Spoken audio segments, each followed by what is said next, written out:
안녕하세요. 알찬 방송 그리고 밝은 방송 여러분과 함께하는 최후의 오크의 경제 이야기입니다.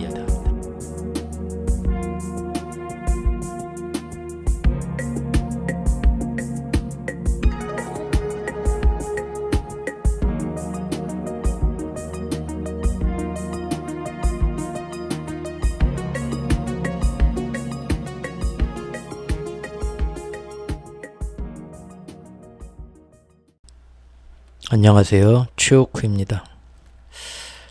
6일간의 긴 황금 연휴 다들 어떻게 알차게 잘 보내셨는지 모르겠습니다. 또 멀리 떨어진 가족들 찾아뵙느라고 연휴 같지 않고 심신이 더 이렇게 좀 지치신 분들도 계실 거고요. 하지만 이 하루하루 이게 쌀쌀해지고 그러면서 짙어지는 이 가을 냄새를 맡으면서 우리들의 마음에도 좀 포근한 힐링이 좀 되는 것 같기도 합니다. 가을은 정말 계절 중에서 제가 개인적으로 참 제일 좋아하는 계절이고요. 너무 아름다운 계절인 것도 같습니다. 오늘은 시장 이야기를 좀 해보려고 하는데요. 가을은 사냥의 계절이다, 이런 식으로 제가 제목을 한번 뽑아봤습니다. 오늘 주제는 사냥이죠. 일단 요새 아시안게임 보시나요? 예. 아시안게임을 보면서 좀 많이 달라졌다는 게 여러분들도 좀 느끼시죠? 예. 중국에서 하는 아시안게임인데 불과 이제 지금 얼마 전까지만 해도 그 게임이 동계올림픽 같은 게임이 러시아에서 벌어지든 중국에서 벌어지든 그런 거 상관없이 이제 세계화 시대, 냉전 진영이 무너진 세계화 시대였기 때문에 얼마든지 거기서 구사회주의 국가였냐, 우리하고 좀 생각이 이념이 다르냐하고 상관없이 이런 스포츠 축제에서는 그런 거 상관하지 않고 세계인이 다 같이 하나가 되는 모습을 텔레비전 중계 방송에서도 그런 분위기를 마음껏 좀 자유롭게 사람들한테 전달하고 했었는데 지금 아시안게임 중계하는 거 보시면 딱 그런 느낌이 들죠. 확실히 우리하고는 전혀 생각이 다르고 서로 반목하고 어떻게 보면 겉으로는 아닌 척하지만 속으로는 굉장히 서로 미워하는 철천지 원수 국가에서 벌어지는 국제대회라서 우리도 거기서 세계인이 통합하고 연대를 유지하고 그런 느낌보다는 경쟁에서 누가 이기고 오냐, 약간 좀 살벌한 그런 느낌으로 좀 중계하는 것도 그러고요. 그리고 자연스럽게 또 우리가 예전만큼 그렇게 관심을 덜 가지게 되죠.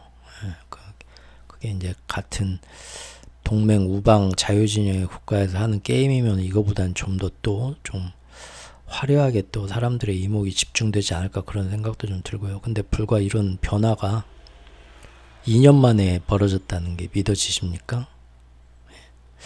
이 사람들의 이 마음이 어떤 식으로 선동되냐에 따라서 정말 급하게 변합니다.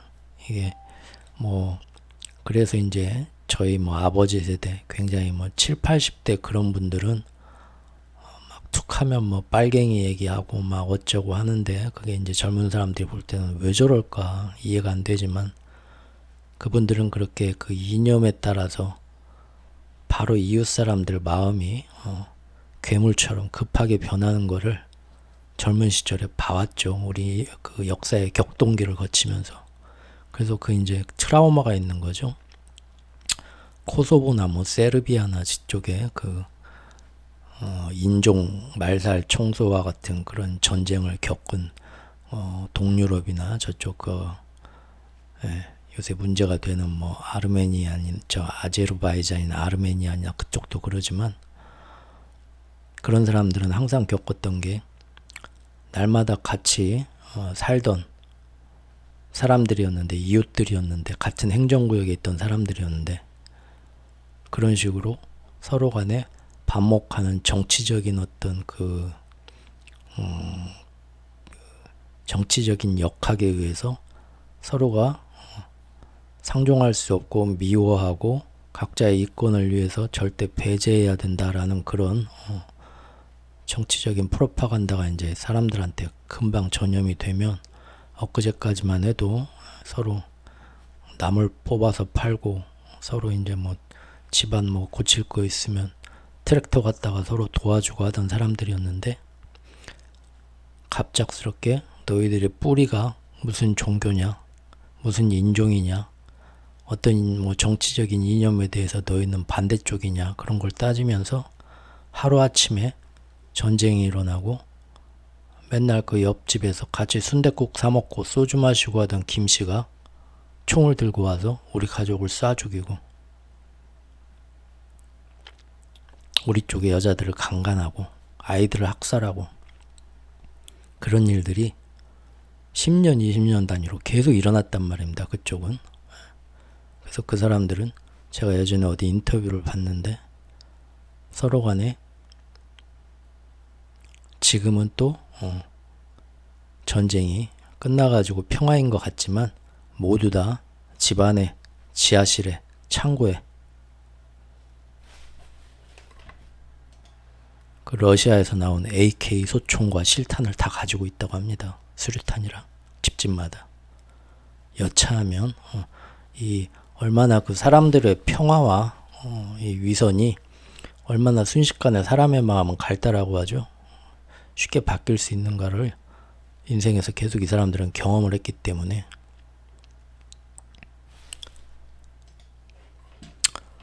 이런 상황에 이런 역사적인 비극과 그쪽 동유럽의 그런 내전이 심한 외국이었던 러시아와 서방의 그런 정치 세력과 그런 선동에 의해서 내전이 끊이지 않으면서 이웃 사람들이 친하게 지내던 이웃 사람이 나의 최대의 적이 되는 그런 경험들을 많이 해본 그쪽 배경으로 해서 게임도 한번 나왔었죠. This War of Mine이라고 하시는 분 아실 텐데 제가 뭐 게임을 굉장히 좋아하는 사람은 아니지만 항상 그렇듯이 저는 아주 얇고 바삭하고 아주 넓게 여러 분야에 관해서 흥미를 가지고 지켜보곤 있습니다.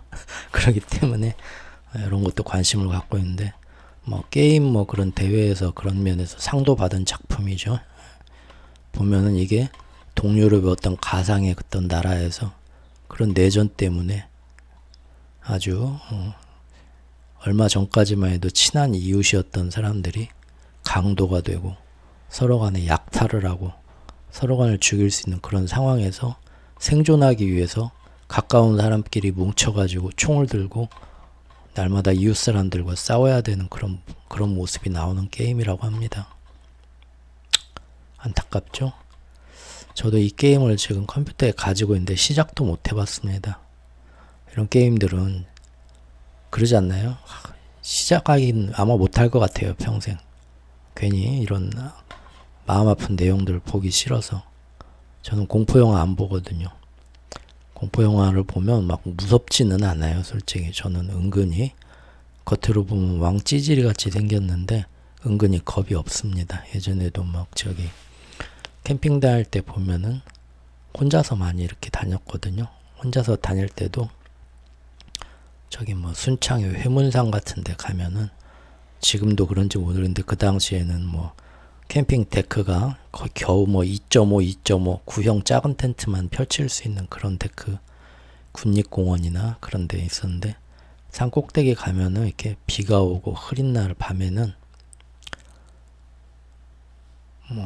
저하고 저쪽 맞은편에 이제 혼자 오신 어떤 분하고 딱 두 분만 밤에 있는데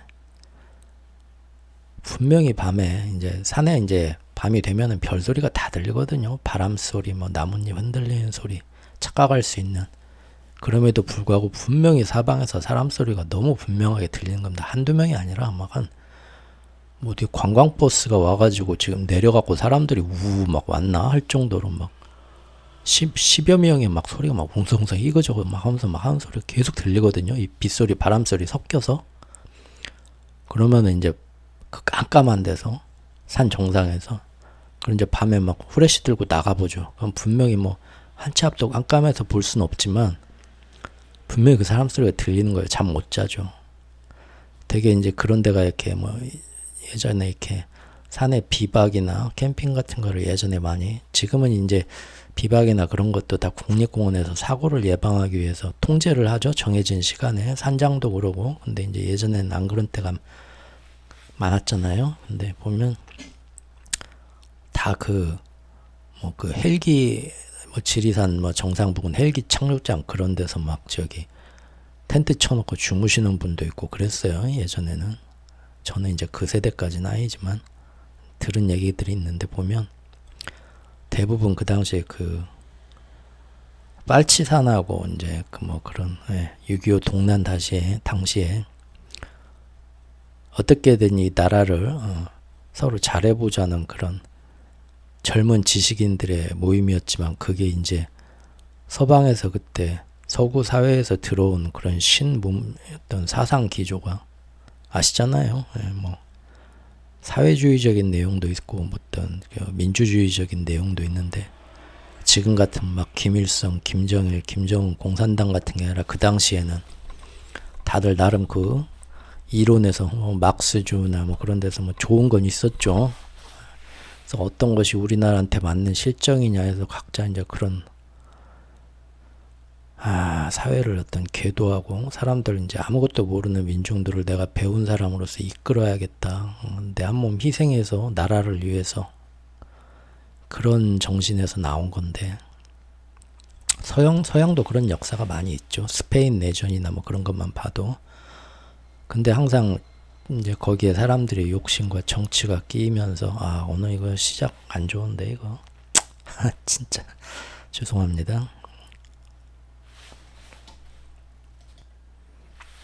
어쨌든 우리나라에서도 낮에는 내가 좋아하는 우리 마을에, 서울에서까지 가서 유학하고 온, 공부하고 온 똑똑한 대학생 형, 나한테도 잘해주고, 봄에는 같이 나물 캐고 버찌 따다 먹고 하던, 개울가에서 같이 고기 잡고 하던 동네 형이었는데,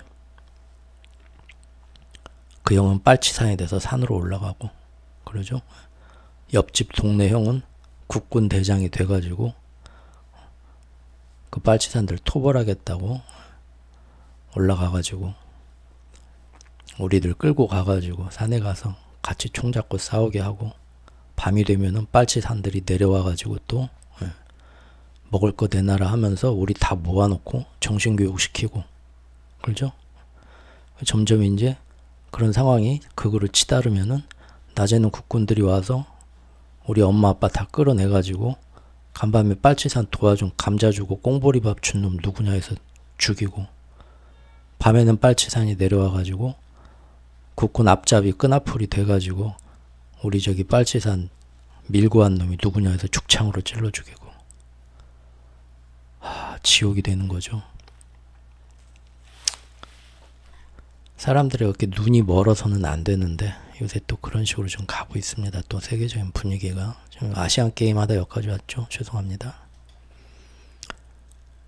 아시안 게임 보니까 이제 탁구의 신유빈 선수와 중국에서 귀화한 전지 선수 이거 지금 나오던데 보신 분들이 있을 거예요. 근데 북한 선수들이, 우리가 이제 예전에 조금 세계적으로 좀 화해 분위기가 있을 때는 이런 국제 대회에서 만나면 북한 선수들도 은근히 우리한테 농담하고 기자들이 물어보면 했죠. 근데 지금은 모든 종목에서 북한 선수들이 철저하게 위에서 지시를 받고 나온 티가 딱 나죠. 절대 대답하지 마라, 웃지도 마라. 굉장히 우리하고 살벌하게. 이거는 이제 위에서 얘네들 딱 지시 받고 나온 거죠. 우리하고 이제 상황이 안 좋으니까. 근데 여기서 이제 이런 정말 미래를 끌고 가야 될 젊고 순수한 우리 선수들이 얼마든지 스포츠를 통해서 이럴 때만 어떤 정치나 이념 이런 거를 벗어놓고 우리끼리 서로 이렇게 인간적으로 같은 지구인으로서 서로 소통하고 연대감을 느낄 수 있는 그런 자리가 되보자 하고 먼저 굉장히 해맑고 순수하게 얘기를 건네고 같이 사진 찍자 하고 하는데도, 북한 선수들도 그런 마음이 없겠어요. 젊은 친구들도 하면 당연히 사람으로서 그러고 싶은데도 그럴 수 없는 정치가 갈라놓는 거죠. 정치인들이, 이 위에 나쁜 놈들이, 공산당들이. 근데 요거 보면서 여러분들 어떤 생각이 드십니까? 이 못된 이 기성세대 정치인들이 저 위에서부터 지금 그 이권이나 정치적인 입김 때문에 선동당한, 세뇌당한 사람들이 인류가 그 길로 나아가면 안 되는데 얘네들한테 웃지도 말고 대답도 하지 말고 짜증내고 화내고 굉장히 그런 것까지 지금 다 통제하고 있다는 걸 보면 북한이 참 불쌍하고 안타깝게 느껴지죠. 근데 이게 북한만 불쌍하다고 할 일일까요? 요런 영상의 밑에 댓글 보면 심지어 우리나라에서도 이 젊은 우리 선수들한테 뭐가 좋다고 북한 애들한테 자꾸 말 걸고 기자들 뭐가 좋다고 자꾸 인터뷰하려고 하고 북한 뭐 좋은 것처럼 얘기해주고 하냐, 그런 댓글들도 많습니다. 정도의 차이만 있을 뿐이지 우리나라 사람들도 이런 스포츠 자리에서도 지금 북한하고 우리하고 지금 얼마나 지금 살벌한 사이인데 여기서 왜 뭐 얘네들 걱정해주고 인간적으로 뭐 얘네들을 우리가 생각해주고, 그거는 예전 빨치산처럼 와가지고 니들 왜 어제 밤에 와가지고 걔네들한테 꽁보리밥 주고 감자 줬냐, 빨치산한테. 아, 우리 친구 아들인데 불쌍해서 그렇게 너희 공산주의자를 도와주는 이 나라를 망치려는 놈하고 총살시켜버리는 거죠. 이미 사람들의 어떤 그 분위기는 그렇게 가고 있습니다. 예전에 제가 그 교황이 러시아와 우크라이나의 어떤 젊은이들의 생각을 바꾸기 위해서 굉장히 어떤 좋은 얘기를 했는데, 거기서 너희들은 위대한 러시아 짜르의 후예임을 잊지 말아라, 그 말 한마디 했다고 해서 다들 막 개같이 막 달라들어갖고 물어뜯는 모습 제가 보여줬죠. 사람들이 모두 다 자기들이, 죄송합니다, 여기까지 할게요. 오늘 가을이 되니까 이거 큰일인데, 이게 저도 그 요새는 유튜브 영상 찍는데 뭐 PD라고 하나요? 편집자? 그런 그 있더라고요. 저도 한 명 있어야 될 것 같아요. 좀 이 세상을 저보다 빠릿빠릿하게 잘하는 젊은 사람이. 그래서 이런 얘기 할 때마다 뒤에서 이제 죽비로 제 뒤통수를 빵 때려야죠. 야, 이 꼰대야 하고는 이 지금 통편집 다 드러내 하고는 그래서 정신 못 차리죠. 죄송합니다. 아무튼 그게 안타까웠다는 겁니다. 이 젊은 친구들의, 우리나라 이 젊은 친구들의 순수한 모습, 지금 뭐 사이가 안 좋네, 뭐 어쩌네 해도 스포츠 자리에서는 같이 우리 젊은 사람들끼리 좋은 의미로 먼저 인사를 건네고 같이 사진 찍자, 먼저 따뜻하게 물어봐주고 하는 이 모습, 이게 우리가 다 같이 가야 될 모습인데 북한은 그거를 억지로 틀어막아서 못하게 통제하고 있고, 또 우리도 요거에 대해서 이미 밑에 달리는 댓글들 보면 뭐가 좋다고 그러냐, 생각 없이 그러지 마라, 북한은 우리의 주적인데, 이렇게 몰아가고.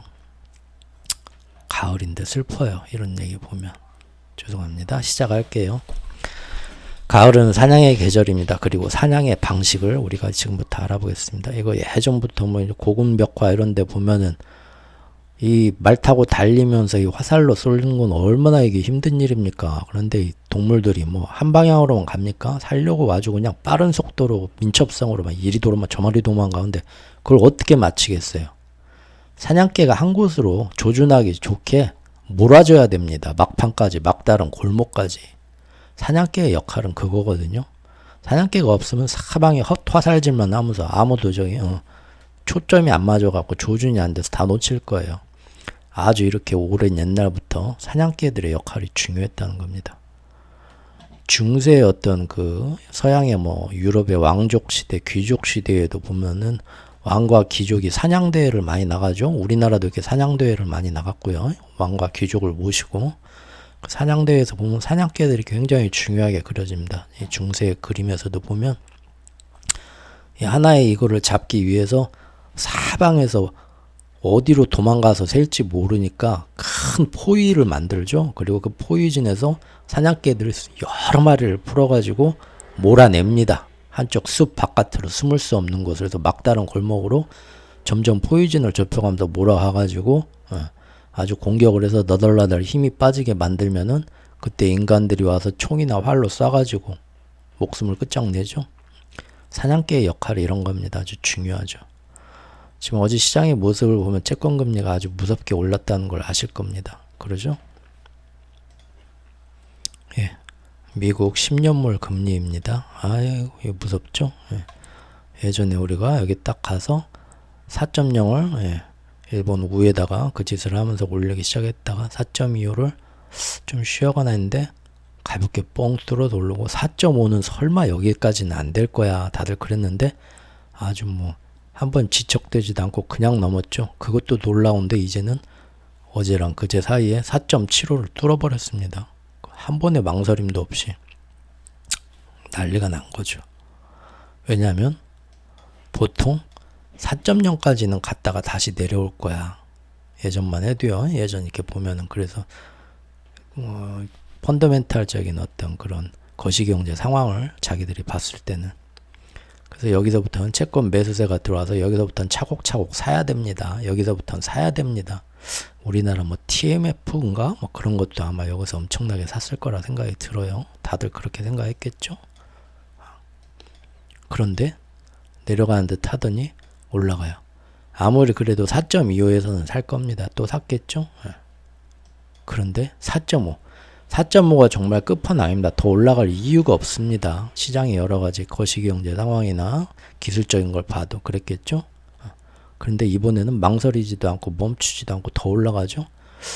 설마 4.75는 아니겠죠. 4.75 위로 빵 뚫어버린 겁니다. 그러면 이제 사람들이 생각이 많이 달라지죠. 아유, RSI가 지금 얼마야? 80이네. 이번에 좀 쉬어야지. 한번 여기서 안 쉬면 기울기 보세요. 쉴 때 됐죠? 한번 쉬어야 됩니다. 그거를 어떻게 올려줬습니까? 우리는 알죠. 사냥개들이 여기에 집중하게 만들어서 더 올린 겁니다. 사냥개의 효과죠.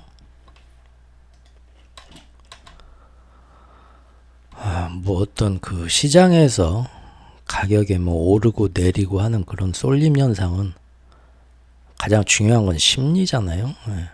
수급에 의해서 어쩌다 저쩌다 하지만 사실은 그 수급이 이렇게 될 거다라는 시장 참여자들의 심리가 한쪽으로 쏠리면서 그때부터 가격 변동성이 생기거든요. 그래서 이 지금 시장은 결국은 사람이 인생 세상하고 똑같은 거잖아요. 이 안에서 심리가 어떻게 흘러가고 그 심리를 조정하는 주체가 뭡니까? 인간들의 희로애락이고 욕심과 탐욕이죠. 그게 어떻게 흘러가는지를 좀 눈치껏 봐야 되는 그게 사실은 제일 중요하다고 저는 봅니다. 아무리 학교에서 딱자유에서 경제 공부하고 국영수 공부해도 실제 인생에 나오면 세상은 흘러가는 게 전혀 다르죠. 그건 인간 군상의 그 희로애락 심리 상태를 누가 눈치 빠르게 잘 보고 그 인생사에 흘러가는 기본적인 사람들의 그 원리를 학교에서 가르쳐주고 도덕책에서 알려준 것과 전혀 다르고 그거를 빨리 깨달아야 되죠. 오늘 왜 이렇게 헛소리 많이 하지? 큰일 났네요. 아직 가을 이제 시작도 안 했는데 이제 시작도 안 했는데 벌써 이러면 제가 가을을 많이 타거든요. 이것도 이거 최후의 오크의 잡설 이야기가 되겠네. 가을에는 죄송합니다. 자, 10년물이 이렇게 올랐습니다.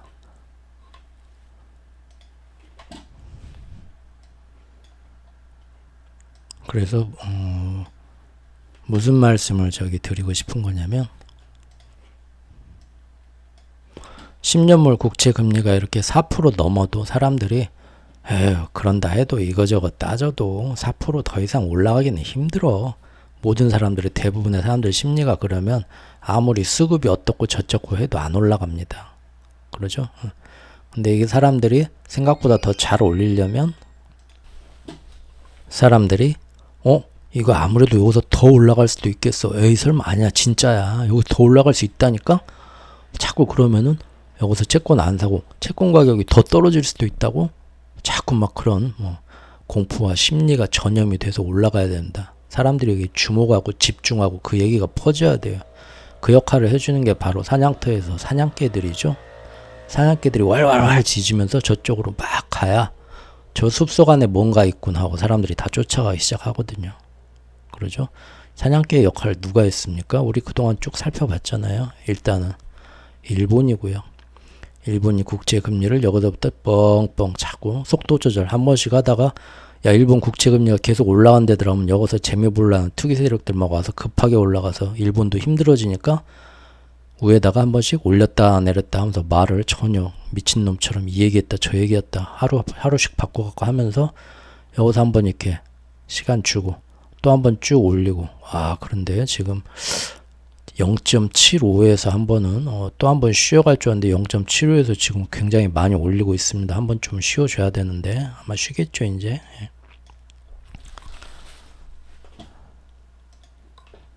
이런 식으로 일본 국채 금리가 오르게 되면은 일본 금리가 굉장히 쌀 때는 그 싼 이자로 일본 엔화를 빌려다가 외국에 나가서 투자하던 엄청나게 많은 전 세계에 퍼진 일본 엔화가 야 이거 장사가 별로 안 되네 이거 해도 점점 일이 들어오게 되죠. 거기서 팔고 그 중에서 이제 여러 가지 자산을 팔겠지만 가만 보니까 전 세계에서 미국 국채를 두 번째 세 번째로 많이 사주는 애들이 일본이더라. 그럼 미국 국채도 좀 팔고 앞으로 좀 돌아가지 않을까 일이? 자꾸 그런 얘기가 사냥개들이 월월 짖는 효과가 나는 거죠. 그러니까 얘가 올라갈수록 미국 국채 금리도 뜨는 겁니다. 그러지 않아도 재무부에서도 미국 국채 발행이 심한데 누가 사주냐. 제일 많이 사주던 연준은 이미 작년부터 QT로 다 그냥 보이콧하면서 안 사주고 있고 중국 놈들은 뭐 어떤 사정이 있는지 몰라도 결국은 계속 줄여나가고 있고 미국 국채를 일본마저도 야 이거 사실 그 전부터 꾸준히 진행되어 오면서 밑에 물이 새가지고 물이 찰랑찰랑 무릎까지 차오르고 지금 뭐 가슴까지 차오르고 하는 건데도 사람들이 죽어라 신경 안 썼죠. 그렇게 떠들었는데 작년부터 그러다가 이제 목까지 차오른 거를 사냥개들이 왈왈 하니까 깜짝 제정신 들어보니까 이미 목까지 차오른 거죠. 그래서 이제 이게 집중이 되기 시작하는 거죠. 결국은 일본의 무디스가 일본이 지금 이번에 지금 여기 갑작스럽게 지금 4.5에서 4.75까지 빵 떠버렸죠. 이거 오늘 얼마인가요? 4.8을 넘었습니다. 4.85입니다. 너무 무섭죠? 이런 식으로 국채금리가 이렇게 빠르게 올라가면 어디선가 터지게 돼 있습니다. 이거 한번 제가 미국 사람이라면 속도 조절 한번 해줘야 됩니다. 우에다처럼. 그러지 않으면 뭐 필요에 의해서 뭐 급하게 올릴 수도 있겠지만 한 번쯤 좀 이렇게 속도 조절하면서 가야 아무리 미국이라고 해도 조금 필요할 텐데 어떨지 모르겠습니다. 어쨌든 여기서 이렇게 갑작스럽게 요 며칠 사이에 우리 연휴도 있었지만 우리가 추석 쉬는 동안 이 엄청난 일이 벌어진 추석 연휴 시작하기 하루 이틀 전부터 해서 어제까지 일어난 이 일이 왜 일어났는지 우리는 알죠. 일본의 처음 시작은 일본 우에다지만 이 우리 추석 연휴 사이에 무디스에서 나와가지고 또 셧다운에 대비해서 또 뭐 어쩔 수가 있다. 국채 금리가 뭐 저기 달러 강세가 뭐 그런 얘기 지금 나오고 또 빌 에크먼하고 제이미 다이먼이 나오고 연준 이사들이 나온 거 우리가 살펴봤었죠. 언제 살펴봤냐면요. 사실 이건 회원 전용 동영상에서 살펴봤었습니다. 연휴 시작하기 전에 이미 그때 이제 사냥개들이라고 해가지고요. 추석 기간에 환율이 이런 식으로 갈 것 같다. 그렇게 가버렸죠. 지금 보면 이 회원 전용 영상인데 한번 잠깐 볼게요. 그때도 사냥개들 얘기했죠. 일단 무디스에서 미국 영방정부 폐쇄에 만약에 셧다운 앞으로 들어가게 돼도 우리는 이런 식으로 미국 신용을 또 건드릴 거여서 사람들이 여기 또 불안하게 만들죠. 미국 신용을 다운시키면은 국채가 더 가격이 하락하는 거면서 국채 금리가 더 올라갈 수 있는 거죠. 그런 얘기. 그리고 그때 무디스뿐만 아니라 저 뭐 이상한 뭐 듣보잡 뭐 민간 연구 기관에서도 자꾸만 이상한 소리 나오는 것도 제가 짚어냈고요. 그리고 무엇보다도 빌 에크먼이 그때 얘기한 거 짚어냈죠. 빌 에크먼이 제가 보는 세계관 안에서는 어떤 인물인가도 그때 짚어냈습니다. 그래서 빌 에크먼이 하는 얘기는 상당히 조금 정치 의도적인 하수인, 정치의 하수인으로서 그 세력들의 어떤 의도를 엿볼 수 있기 때문에 저는 굉장히 의미 깊게 본다고 했었죠. 그리고 마지막으로 제가 이제 개인적으로 밀어주는 미국의 허경영 차기 대선 주자 후보 우리 다이먼께서도 또 JP모건은 뭐 은선물 시장 조작하면서부터 이미 골드만삭스 대신해서 10년 전부터 지금 가장 최선두에서 지금 믿음직한 어떤 세력들의 대표 기관이니까요. 다이먼이 또 이때도 자꾸 금리 더 올릴 필요가 있다 뭐 이때 동시에 이제 얘기를 하면서 또 바람을 잡죠. 요렇게 우리 연휴 기간에 봤던 것처럼 이런 사냥개 분들이 또 추석 연휴 기간에 나와서 바람 잡으니까 연휴 전부터 나와 바람 잡으니까 추석 연휴에서 지금 연휴 끝날 때까지 이 짓이 난 거죠. 덕분에 그때 우리 환율도 껑충 뛰죠. 그 이제 이때 영상 만들었었죠. 회원 영상. 그래서 결국은 이렇게 돼서 지금 가잖아요. 무섭죠. 1360원입니다. 그러다 보니까 지금 이 불과 며칠 사이에 7.5%라는 미국 10년물 국채금리가 사람들에게 이제 자연스럽게 받아들여지는 겁니다. 제가 아까 처음에 아시안 게임 얘기하면서 사람들이 어떤 생각이 2년 만에 이렇게 무섭게 바뀐다. 응? 자연스럽게. 그것처럼 10년물 국채금리도 불과 얼마 전까지만 해도 한두 달 전까지만 해도 무슨 아무리 많이 올라도 4.0 위로는 오르기 정말 힘들어. 전문가들 때 트레이드들 다 나와가지고 얘기했죠.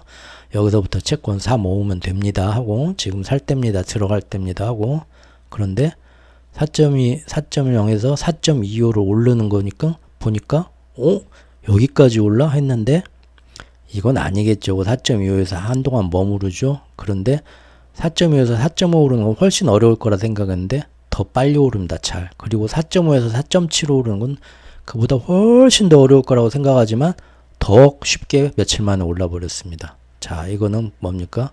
사람들의 심리가 이제 쏠림이 생긴 거죠. 예전에는 이건 절대 불가능하고 말이 안 된다고 생각했지만 시간이 가면서 점점 더 이럴 수 있어. 저렇게 또 가겠는데 사냥개들이 열심히 이렇게 몰아준 덕분입니다. 엊그저께 나온 사냥개 분들은 이분들이십니다. 우선 연준 위원들이 이거 전에 파월 얼마 전에 파월 FOMC 9월달 그거 한 영상에서 제가 말씀드렸죠. 이미 연준 위원들은 미국 경제 펀더멘탈적으로 사실 앞으로 매파적인 입장을 취할 이유가 하나도 없는데도 이번에 나오는 연준 이사들 원투펀치들 입 터는 거 보면은 굉장히 왜 그런지 모르겠는데 전부 다 금리 여기서 한 번 더 올릴 수도 있고 여기서 절대 뭐 멈추면 안 되고 앞으로 더 굉장히 오랫동안 가져가야 되고 매파 비둘기파 할 것 없이 다 갑자기 엄청나게 싸납게 지저대기 시작한다고 제가 그때 어디서 얘기했나요? 네, 여기 쇼미더머니 빗대어서 얘기했었죠. 9월 FOMC 파월 기자회견 요거. 그런데 어제는 우리 여장부님들께서 미셸 보우먼 선생님하고 우리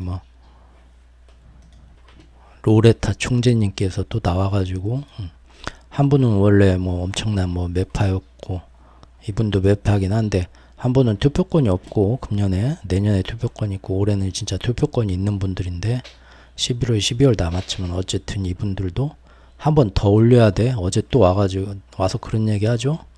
그러면 금리는 오를 수밖에 없는 거죠. 어제 이제 졸스라고 자기 이직 고용 보고서 구인 이직 고용 보고서가 나오긴 했지만 예상외로 깜짝 구직수가 아직도 많다. 고용시장 너무 뜨겁다라고 나오긴 했지만 세부적인 걸 보면 그래도 조금씩 둔화하고 있는 건 보입니다. 그럼에도 불구하고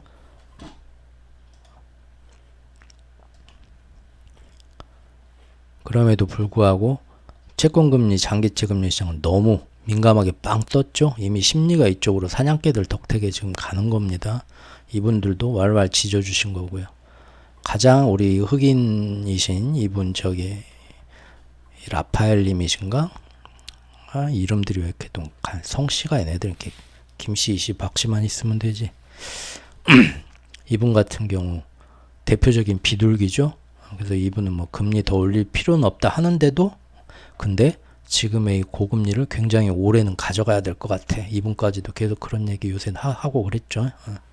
이런 식으로 지금 전부 다 달라들어서 월월 짓고 있습니다. 사냥개들입니다.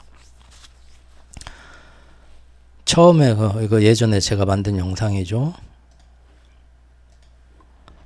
8월 20일 날 만들었던 영상인데요. 여기에서 보면 우리 레리 서머스 전 재무장관님 아주 이제 금융계의 아주 큰 거두시죠. 우리 유태인 가문의 금수저님 레리 서머스가 나와서 그때 뭐라고 했습니까? 사냥개 중에도 보통 사냥개가 아니죠. 아주 대장입니다. 진돗개신데 4.75% 간다고 했다. 제가 찍었죠 그때. 이분이 4.75 간다고 했을 때만 해도 8월 20일인데 에이 설마 그런 생각들이었죠 그때 분위기는. 근데 저 양반이 저런 얘기를 하네. 좀 과장이 좀 심한 것 같은데.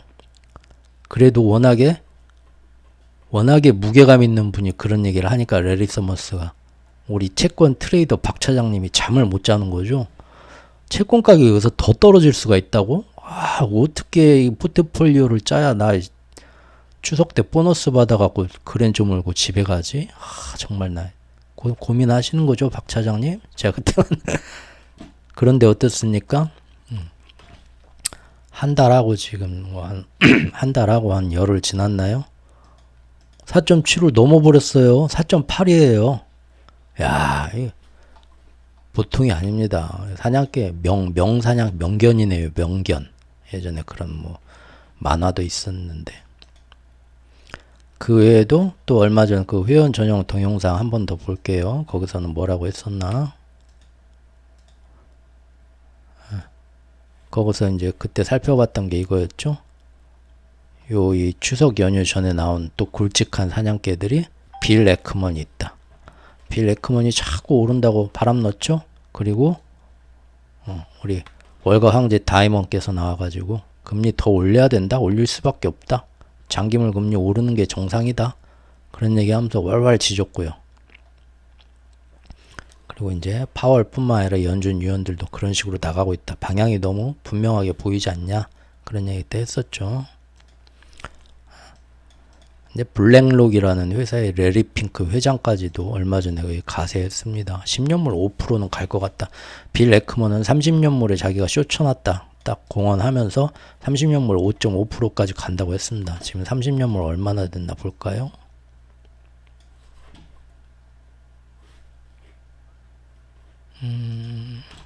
너무 30년물 영상 이렇게 찍으면 안 되는데 누가 봐 이러면 15분 안에 딱 결론 내줘야 되는데 30년물 지금 4.9 5.0 넘었었을 겁니다. 근데 지금 오늘 조금 빠지는 거 아닌가 싶고요. 4.9 5.0까지 갔네요. 30년물도 결국.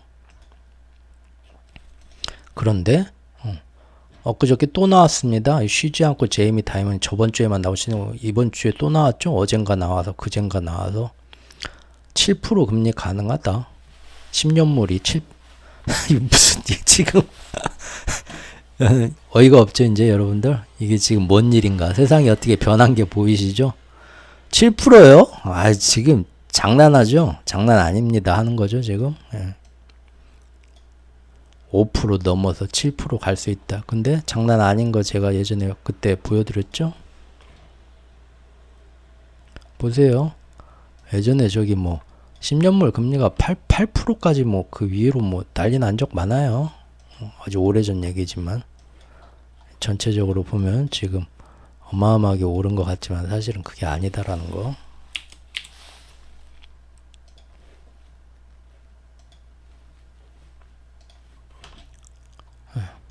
그런 얘기까지 하셨고요. 또 간밤에는 우리 레이달리오 이분이 나와가지고 자기도 뭐 그 정도까지는 아니지만 10년물 금리가 5%까지 간다는데 자기도 동의한다 이 얘기까지 했습니다. 나 이쪽 사람은 아니지만 자신도 콜. 왜냐하면 이제 이 사람 논리는 그거더라고요. 고금리 고물가 시대가 계속 되기 때문에 중립금리는 죽어도 연준이 얘기하는 것처럼 2%까지 못 내려오고 3.5%가 뉴 노멀이 될 거다. 근데 3.5%가 뉴 노멀이 되면은 그 중립금리가 그렇게 되면 그 위에서 이제 한 1.5% 정도는 높은 상태에서 금리를 유지해야 인플레를 계속 억제하면서 갈 수 있기 때문에 3.5 플러스 1.5 하면 5% 기준금리 5% 시대로 우리는 계속 갈 거다 그런 얘기를 하더라고요. 그러니까 10년물 금리도 거기에 맞춰서 5%까지는 올라가야 될 거다 그런 논리인 것 같더라고요. 어쨌든 점점 더 많은 이 굵직굵직한 사람들이 이런 쪽으로 계속 보통의 사냥개가 아닌 분들이 나와서 이 분위기를 몰고 갑니다. 그러니까 이제 사람들이 인식이 불과 짧은 기간 안에 한두 달 전만 해도 절대 그럴 리는 없다 했던 시장이 이제는 에이 여기서 한번 아니 내려가 에이 여기 봐봐 에이 지금은 그냥 떠버리죠. 근데 이제 한번 정부에서 나와서 조금 속도 조절 해줘야 될 것 같긴 한데요.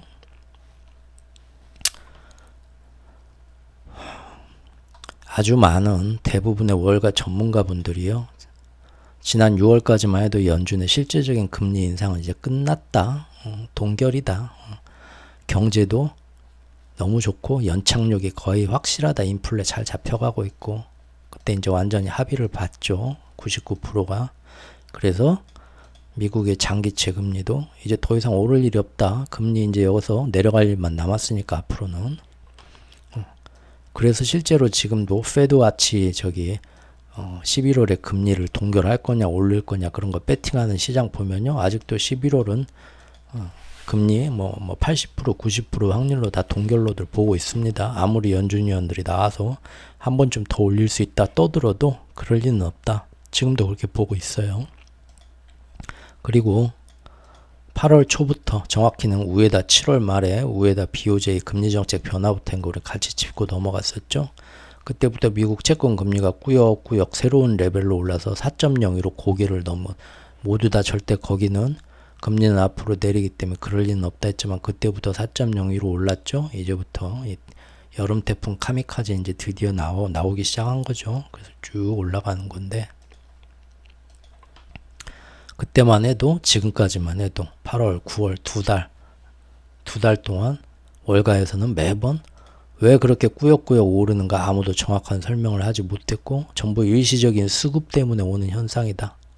어제도 그런 얘기 나오더라고요. 어제도 바로 엊그제까지도 지금 10년물 금리 장기채 금리가 오른 건 그저 수급 수요 공급의 문제이고 또 그 채권 시장에서 트레이더들이 우리 박 차장님들이 포지션 해지에 따라서는 투기적 쏠림의 영향이 크다. 이걸 이제 자기들끼리 멋있는 말로 채권 작용단이라고 하던데 작용단 아니고 제가 볼 때는 채권에서 재미 보려는 투기 세력들이죠. 헤지 펀드들. 아무튼 이렇게 일시적인 쏠림, 펀더멘탈하고는 아무 관계가 없는 일시적인 과매도 현상이다. 금방 돌아온다. 지금 2달째 그러는데 2달째 금방 돌아오는 게 아니라 더 오르고 굵직굵직한 이 빅샷들이 나와가지고 5% 7% 얘기하고 있어요. 5% 5.5% 7% 미쳐버리죠. 즉 그들이 말하는 기술적 요인만으로는 설명하기 힘든 레벨 4.75까지 어제 돌파해버렸다는 겁니다. 지금 4.8까지. 그것도 천천히 올라온 것도 아니고 굉장히 숨가쁜 속도로. 왜 이런 걸 못 볼까요? 월가 전문가분들께서는 아직도 왜냐하면 그들이 볼 때는 그들의 시각으로 볼 때는 시장에서 장기채 금리가 이렇게 오를 만한 정당한 펀더멘탈적인 요인을 이 사람들 눈에는 안 보이는 겁니다. 눈먼 자들의 도시죠. 그리고 눈을 멀게 하는 건 결국은 탐욕이죠. 이거 눈먼 자들의 도시를 저번 우리가 대한민국 부동산 불패 신화가 과연 얼마나 사람들을 눈을 멀게 하는가 바로 저번 영상 거기서 한번 봤었죠. 추석 연휴에 만든 영상에서. 그래서 지금 시장에서 쭉 이런 큰 흐름이 있는데 이걸 지금 못 보고 전부 대출을 어마어마하게 받으라고 선동을 하고 또 대출을 많이 받으시는 분들은 왜 판단력이 흐려지냐, 왜 옆에서 들려오는 소리를 못 듣냐는 거는 부동산으로 큰 돈을 벌겠다는 욕심이 판단력을 흐리게 만드는 거죠. 주식시장, 여기 미국 주식시장에서도 마찬가지죠, 지금. 그래서 돈을 좋아는 해야 되죠. 돈이 얼마나 좋습니까? 돈이 있으면 우리가 하고 싶은 걸 다 할 수 있게 하고 행복해지게 만드는 겁니다. 하지만 돈과 사랑에 빠지지는 말자. 투자는 하되 그 투자 금액과 규모가 나의 깜냥에 맞춰서 나의 판단력이 흐려질 만큼은 하지 말자. 투자를 위해서 지금 날마다 그것 때문에 내 마음이 힘들다면은 그는 지금 금액이 규모가 잘못된 거죠. 예전에 한번 만들었던 잡설, 주식시장에서 손절은 어느 때 취하라는 영상에서 그런 얘기 했었죠. 이 월가 전문가분들께서 정확히 이번 장기채 금리 상승 사태를 지금까지도 제대로 우왕좌왕하면서 해석하지 못하는 이유가 뭘까요? 일단 정치와 외교가 경제에 미치게 될 상관성을 기축통화 패권 관점에서 크게 보지 않아서일 수도 있겠죠. 하지만 무엇보다도 그들의 눈을 멀게 한 것은, 판단력을 흐리게 한 것은 바로 작년부터 진행되어 온 가장 크고 묵직하면서 멈추지 않는 불도저 같은 침묵의 살인자, 큰 흐름이 있었는데 그걸 애써 외면한 거예요. 이렇게 냄비에 들어간 개구리들처럼 따따 이거 지금 이런 식으로 놔두면 나중에 팔팔 끓어 다 죽습니다 하는데도 따따 하더니 좋구만 뭘 그리 호들갑들이 하여간 이 새가슴들을 말이야. 이런 식으로 외면하는 거죠.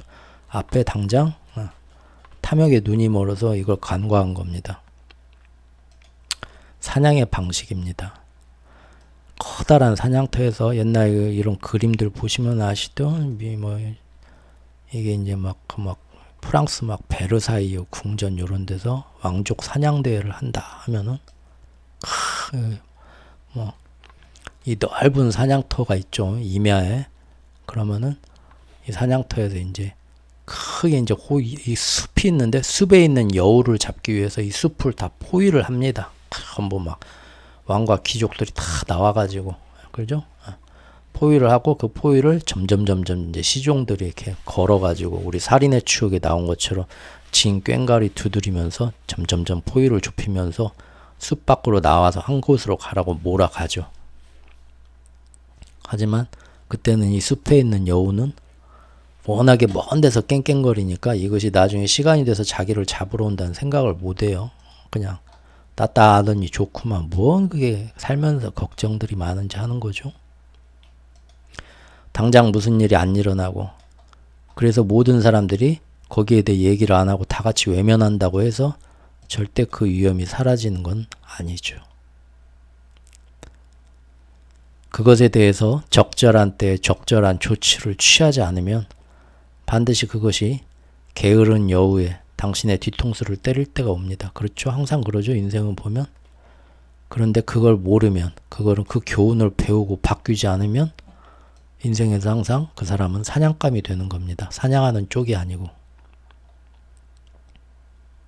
그리고 이번에 주식시장에서 간과한 위험이 뭡니까? 그게 바로 큐티입니다. 큐티. 제가 작년부터 1년 넘게 얘기하는 거죠.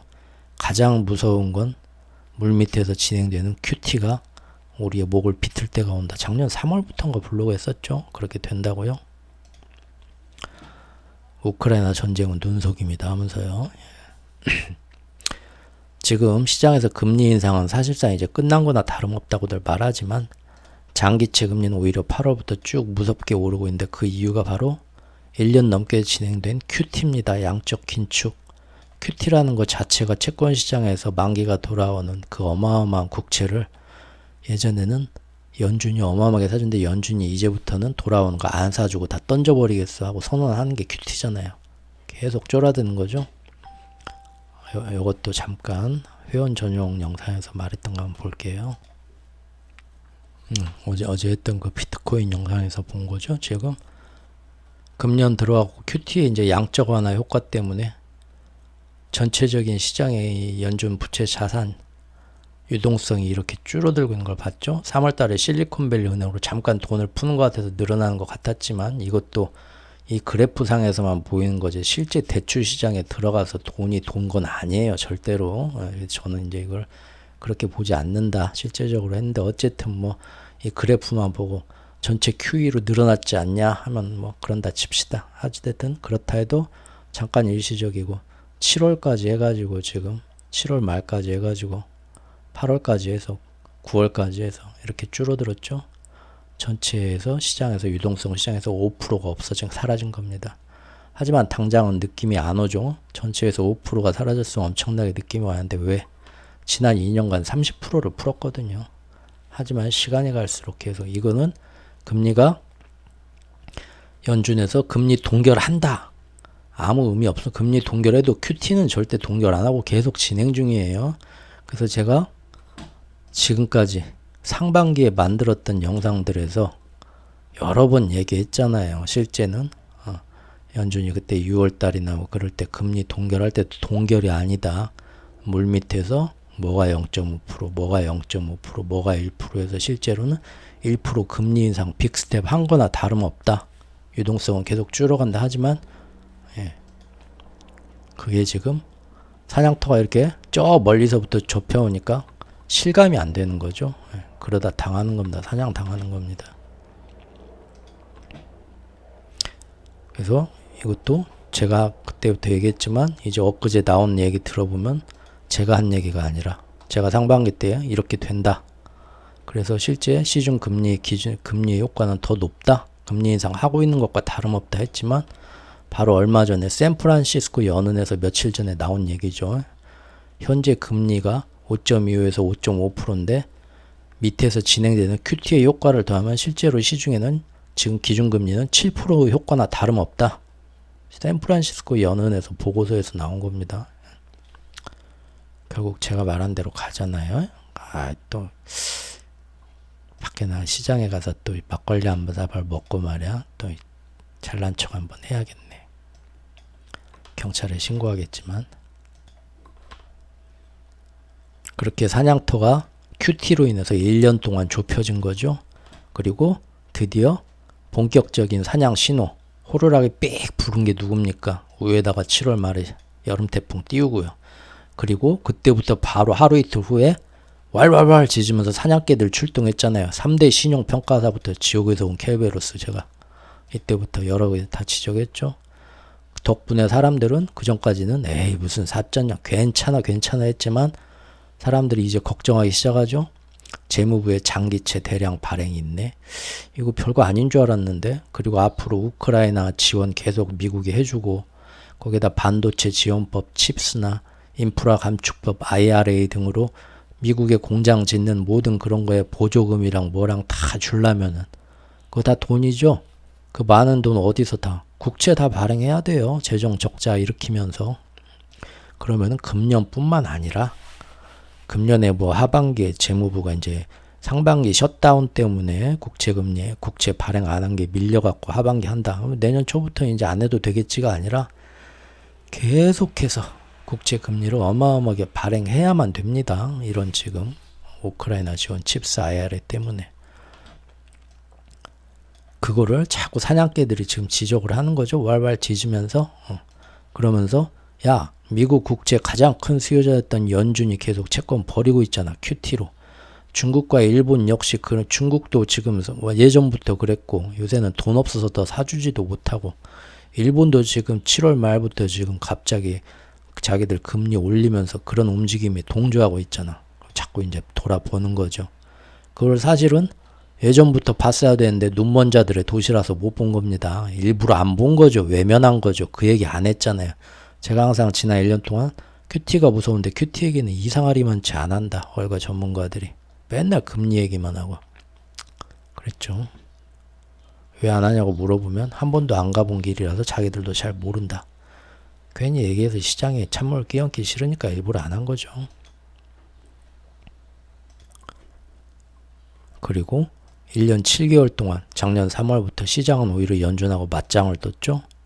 맨날 파월한테 한번 해보자. 계급장 떼고 붙어보자. 너는 절대 금리를 거기까지 못 올릴 것이다. 택도 없는 소리 마라. 5% 같은 소리 하고 있네. 또 너는 반드시 조만간 금리를 안 내리고는 못 매길 것이다. 작년 3월부터 매번 그랬어요. 1년 7개월이 지났지만 결국 요새 들어와서 이 긴 싸움은 돌이켜보니까 철저히 매번 파월이 이겼고 시장은 철저히 패배했었다는 거를 하나도 이제 깨달아 가는 거죠. 뒤늦게 사냥개들이 가까이 오니까요. 물론 이 싸움이 아직 끝이 난 건 아닙니다. 빅테크와 AI에 대한 믿음은 아직도 굉장히 굳건합니다. 제가 가끔 차트를 쫙 보면 완전히 지금 괴리됐어요. 일부 그 종목하고 전체 지수하고는 뭐가 전혀 안 맞습니다. 아직도 거기에 정말 광신도 분들이 많다는 거예요. 그러나 문제는 지금 장기물, 단기물 할 것 없이 지금 모든 채권금리가 5% 이상 시즌으로 지금 다 가려고 하죠. 그러면은 점점 더 많은 자금은 괜히 빅테크 믿을 필요 없이 안전한 MMF, 머니마켓 펀드, 현금 시장이죠. 여기다 넣으면 하루 이틀 단위로 그 5% 이상 수익 주는 짭짤한데 수익 넣어주고 바로 빼갈 수도 있고 거기 뭐 물릴 뭐 위험도 없죠. 그리 다 간다는 겁니다. 현금이 지금 가장 안전한 승리자라는 거죠. MMF 시장으로 조금씩 이런 지금 시간이 진행될수록 더 많은 돈이 간다는 겁니다. 그럼 주식시장의 유동성은 계속 더 줄어드는 거죠. 그리고 앞으로 세계의 경기 침체가 점점 더 가시권에 들어올수록 그리고 달러 강세가 점점 세질수록 빅테크 안에서도 달러가 강세되면 글로벌 기업인 빅테크들 수입도 줄어들 텐데 경기 침체가 이렇게 계속 오면 아무리 빅테크라고 해도 클라우드 시장이나 뭐 AI 시장도 위축될 텐데 하면서 손을 빼는 차라리 어떻게 될지 모르는데 여기서 버티지 말고 마음 편하게 MMF 시장 가서 5% 또박또박 따먹자. 그리 간다는 겁니다. 그러다가 정말 경기 침체가 많이 온다 하면은 주식시장 못 믿겠다 할 때는 이제 어디로 가는 겁니까? 안전자산인 채권으로 그때부터 이제 몰리는 거죠. 그러면은 채권 금리가 이렇게까지 오르다가 그때부터는 채권의 매수세가 주식시장에서 뺀 돈이 이리 다 들어오면서 이게 쫙 빠지는 때가 오겠죠. 그게 바로 제가 작년부터 얘기한 채권 2페이지 그 다음에 3페이지입니다. 지금 2페이지 중이 진행 중이죠. 이때부터 2페이지로 봐야 되죠. 2페이지가 어디까지 올라가냐? 그거는 제가 전에 말씀드렸죠. 세력들이 지금 전체 기축통화 패권 시장을 보고 필요하다 할 만큼 가는 겁니다. 중국이 얼마나 버티냐의 문제고요. 이것이 바로 연착륙 시나리오죠. 월가에서 얘기하는 연착륙이 아니고 제가 보는 연착륙이죠. 채권금리 2페이지 거친 3페이지 시작이고요. 3페이지 되면 주식시장은 하락하는 거고요. 그런데 만에 하나 지금 브릭스와 반 달러 연합의 움직임을 미국이 제대로 컨트롤하지 못하게 된다면 미국은 그때는 당황하게 되고 그때는 나도 깡패가 되는 거야가 아니라 어디선가 더 이상 채권 시장의 고금리와 자금 조달 어려움, 현금 유동성에 치이는 곳에서 못 버티겠습니다 하고 파산하고 도산하는 문제들이 세계 곳곳에서 터지겠죠. 우리나라 지금 힘들죠. 근데 그 중에 이제 짜잘한 게 아니라 아주 세계 여러 나라의 연기금하고 보험사, 증권사하고 연관된 큰 덩어리가 하나 터지는 겁니다. 그러면 이제 그것이 금융위기가 올 수도 있는 거죠. 혹은 정치적인 어떤 필요에서 또 다른 지정학적 문제, 전쟁의 위험성 지금 제가 계속 하반기에 여러 번 얘기했죠. 특히 회원 영상에서는 좀 심각하게 다루죠. 거기다 이제 만에 하나 또 다른 팬데믹 새로운 게 또 올 경우 그럴 때는 갑작스럽게 아무도 예상 못한 블랙스완 경착륙 시나리오가 뜬금없이 튀어나올 수도 있죠. 굳이 그런 게 안 튀어나와도 정말로 장기채 금리가 지금 오늘 4.8인데 앞으로 5%를 넘는 시대가 오면요. 자연스럽게 어디서든 뭔 일 다 터집니다. 은행, 지금 부동산, 고금리로 지금 돈 모아서 돈놀이 하던 그 사모펀드들, 그림자 금융들, 상업용 부동산들, 신흥국의 부동산들, 건설업체들, PF 대출 등등 많잖아요, 지금. 지금 우리 꺽꺽 넘어가는데 지금 올라가는 거 보이시죠? 그리고 7월부터 같이 이제 저랑 살펴보신 분들은 장난이 아닌 걸 이제 알게 되죠. 확실히 이쪽 방향을 원하고 있다는 걸 알게 되죠. 어떻게 버텨야 될지. 이게 지금 예전 제가 만든 영상. 하반기 경착륙의 가능성이 그래서 어느 때보다 극대화되었다.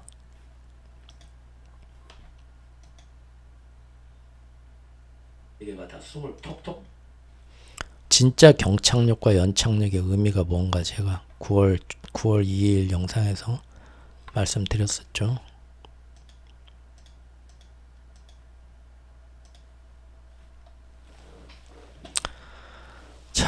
국채 금리 요런 거 한번 봤고요. 차트 한번 좀 더 볼까요? 오늘 너무 길어지는데. 달러 지수 보십시오.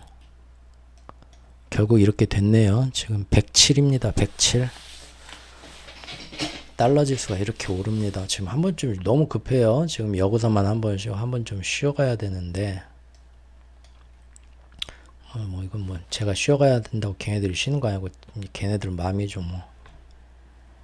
달러 지수가 이렇게 올랐죠. 지금 유로화 패대기 쳐지고 있죠. 유로화 다시 엄청나게 패대기 쳐지고 있습니다. 유럽 뭐 경기 침체 이제 확실하죠. 영국은 뭐 영국 파운드와도 말할 것도 없고요. 지금 달러하고 유로하고 파운드하고 엔화가 4개가 그 달러 인덱스 구성하는 것 중에 제일 지금 비중을 많이 차지하는 4가지 통화입니다. 얘네들이 어떤 식으로 방향을 잡냐에 따라서 달러 강세는 정해지는 건데 어떻습니까 지금? 예. 그렇게 지금 뭐 미국의 달러는 점점 약세에 빠지고 미국 국채 아무도 안 사줘서 난리가 날 거라고 자, 원초부터 그렇게 걱정하시던 분들 지금 다 어디 갔나요? 해외여행 가셨나요? 요새는 조용해요. 그 사람들 말대로 하면 여기서부터 이렇게 떨어졌어야 되는데 지금 뭐 한없이 오르네요. 달러가. 이거 제가 이거 보시면 데드크로스가 뭔지 아시죠? 예. 이때 보면은 여기 지금 50일, 100일, 200일 선인데 이때가 날짜가 언제야? 금년 2월 초에 이게 확실하게 물론 이제 작년 12월 초에 50일, 100일이 한번 데드크로스가 나오고 그리고 금년 2월 초에는 금년 2월 초에는 2월 15일에는 50일, 100일과 200일 선까지 지금 그러니까 여기 지금 데드크로스가 3개가 나서 50일, 100일, 200일만 봤을 때 금년 2월 초에 완전하게 전부 데드크로스가 다 완성되면서 완전한 역배열이 일어납니다. 바로 이 2월 15일 이후로 장안에 모든 숨어있던 초가삼간에 빈대처럼 숨어있던 전문가분들은 다 나와가지고요. 달러 약세로 갈 수밖에 없다. 금년은 다 얘기하셨어요. 뭐 나와가지고 뭐 죄송합니다. 그냥 좀 한탄스러우니까 제가 좀 이렇게 좀 감정이 들어가네요. 깔끔하게 얘기하는데 좀 지저분하죠. 좀 그러더라고요.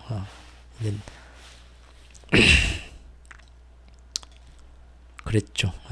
그러면서도 계속 괜찮다 했는데 이거 저기 기사에 안 나오더라고요. 요새 기사에 재밌는 일인데 이런 거 기사에 나와야 되는데 안 나와서 제가 좀 이거 표시를 했습니다. 뭔 얘기냐면요. 바로 이날 9월 22일 날 얼마 전이죠. 그때부터 다시 또 이 달러 지수가 모든 골든 크로스가 다 일어나면서 50일, 100일, 200일이 정배열로 바뀌어 버렸어요. 이거 완전 상승 바람 탔다는 얘기예요. 이런 거 예전 같으면 뉴스에 기사에 크게 나오는데 말이 없더라고요. 이번엔 웬일인가? 큰 변화인데. 그러면 이제 골든크로스 나왔으니까 슬슬 그런 기사도 나와야 돼요. 앞으로 계속 뭐 연말에 오히려 환율이 더 오를 것 같다. 뭐 그런 얘기도 이제 슬슬 나올 때가 됐습니다. 걔네들 뭐 아는 척 하지만 결국 이런 거 보고 하는 얘기예요. 죄송합니다. 오늘 좀 제 얘기가 좀 역겹죠? 죄송합니다. 잠을 못 자서. 엔화도 보시죠.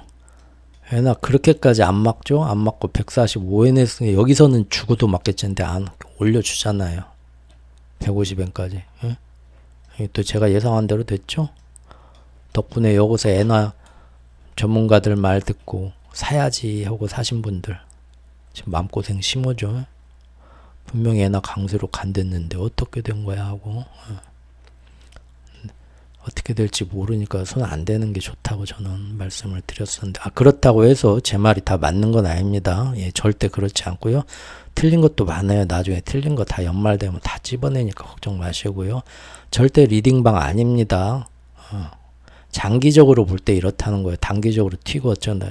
장기도 이제 지금까지 운이 좋아 맞은 건지 앞으로 또 어떻게 될지 몰라요. 그냥 저는 그렇게 한 사람 누가 앞으로 미래를 압니까? 저는 개인적인 한 사람으로서 그냥 제 개인적인 제가 감당할 수 있을 정도의 투자 자금을 가지고 순전히 인문학적 관심에서 세상이 이렇게 돌아가는구나 날마다 관심 있게 흥미 위주로 보면서 짜잘하게 돈 놓고 돈 먹기 쌈치기라고 아시나요? 요새 분들 짤짤이 하는 겁니다. 홀짝 하는 겁니다. 예. 이런 관점도 있구나 하고 보시면서 자기들의 투자 스타일은 자기들에 맞춰서 그냥 하십시오. 절대 저는 이런 게 저런 거 뭐 이런 거 그래서 산다 어쩐다 그런 얘기도 안 합니다. 절대로. 큰일 날라.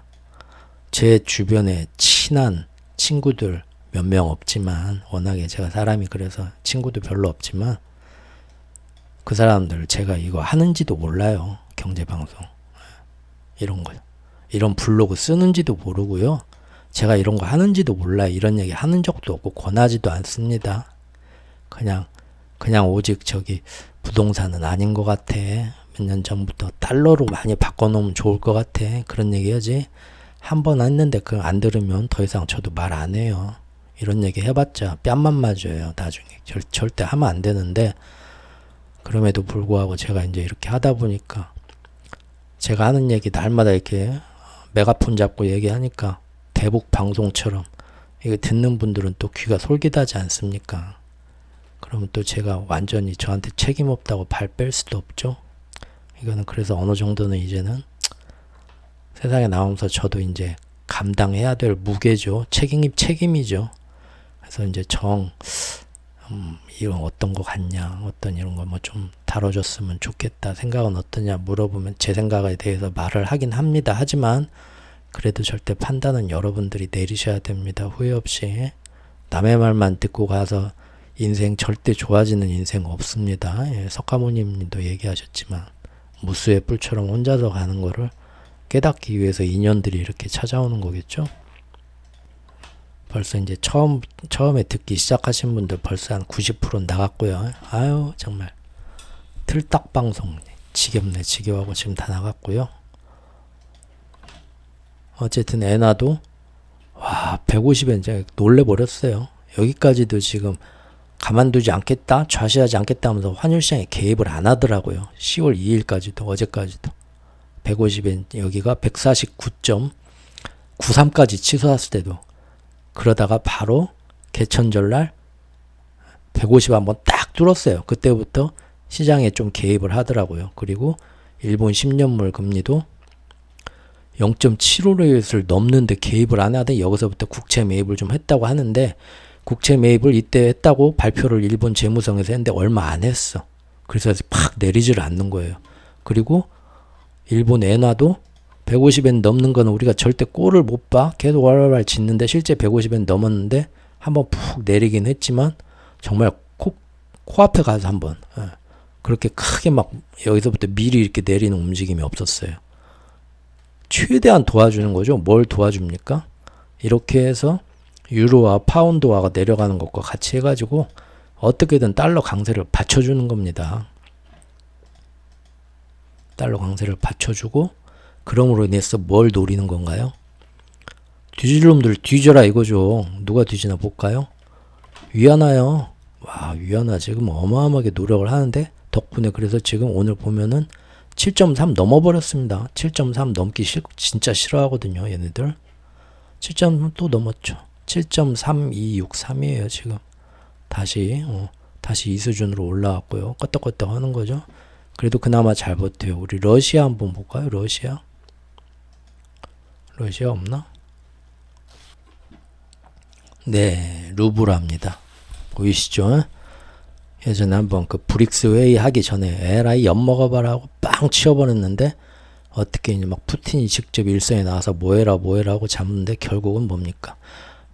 어제 오늘 사이에 지금 사냥개들 막 나오고 4.75, 4.8까지 미국 10년물 금리 올라가니까 다시 그때 또 뚫었네요. 여기 오늘 내일 러시아 지금 비상 걸린 거죠 지금. 뒤져봐라 하고 지금 엔화하고 일본 10년물 금리 자기 한 몸 이상하면서 여 끝에까지 턱턱 그냥 자해를 하면서 150엔하고 그 다음에 0.75까지 올리면서 달러 강세와 미국 10년물 금리가 날아가게 도와주고 사냥개들 다 나오고 하면서 지금 중국 위안화하고 러시아 루블화 다 되절하는 겁니다. 거기 안에서 또 채권 금리 자금 조달 비용 올라가면서 터져라 하는 건데 그 와중에 지금 우리나라 터질까봐 너무 무서워요.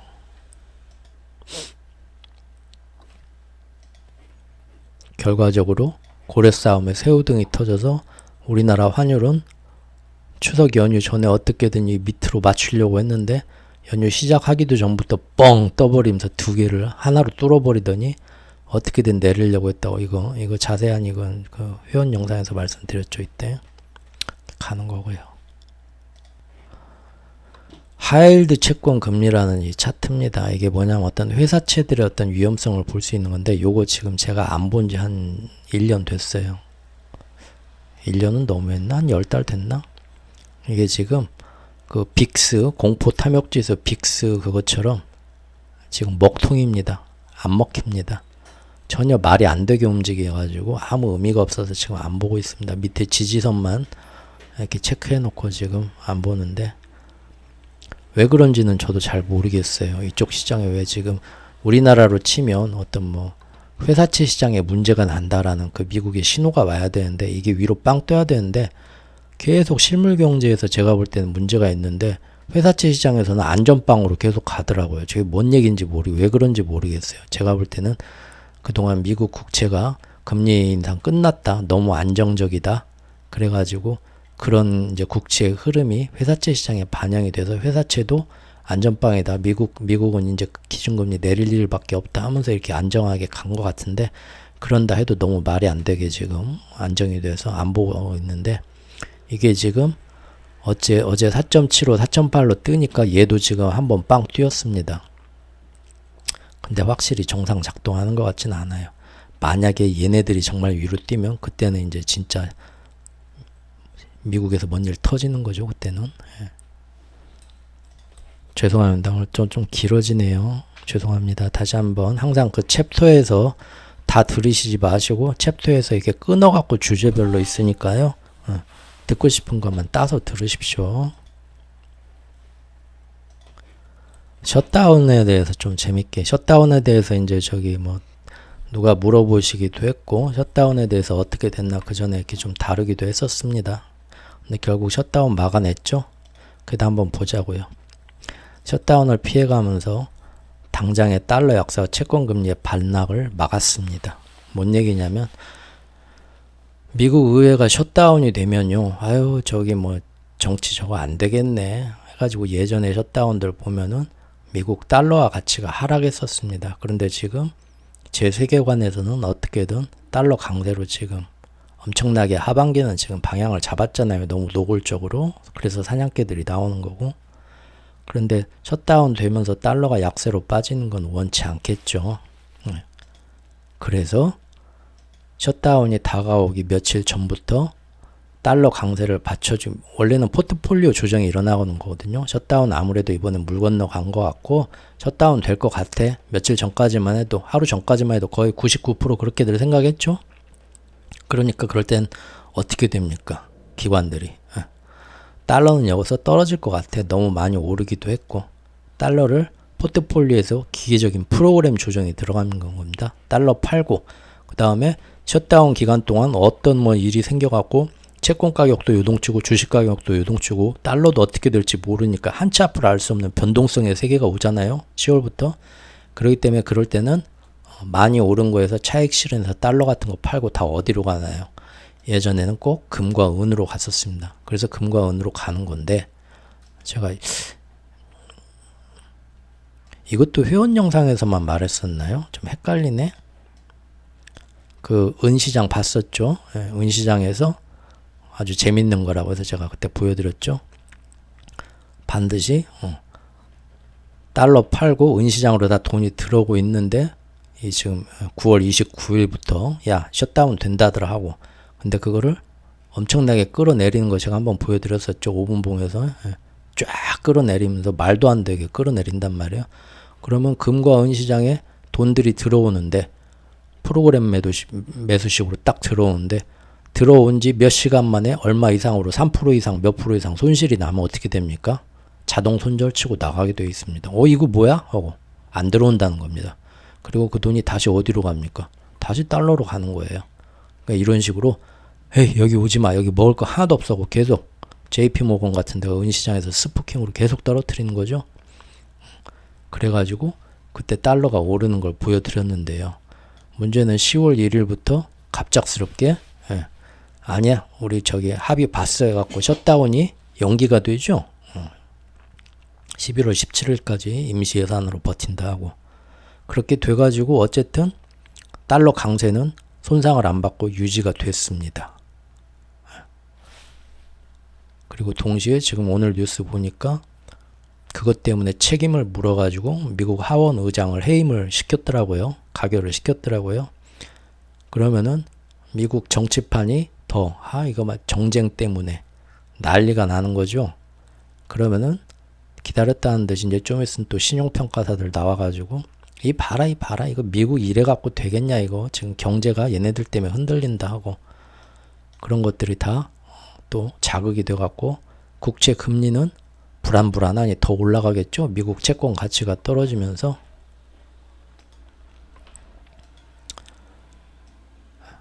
결국은 지금 돌아가는 상황이 어쨌든 달러 강세를 더 받쳐주고 채권 금리가 떨어지는 것도 막아냈습니다. 이런 정치적 움직임까지 다 어떤 세력의 음모론에 맞춰갖고 의도된 거다, 계획된 거다.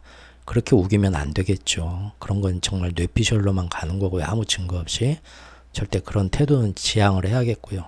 다만 아까 제가 은시장 보여드린 것처럼 셧다운 이전과 이후 심지어 이전에 제가 저번 영상에서 이거 설명드렸지만 여기 보면은 10월 2일부터도 더 떨어집니다. 이거 보시죠. 이거 한번 볼까요?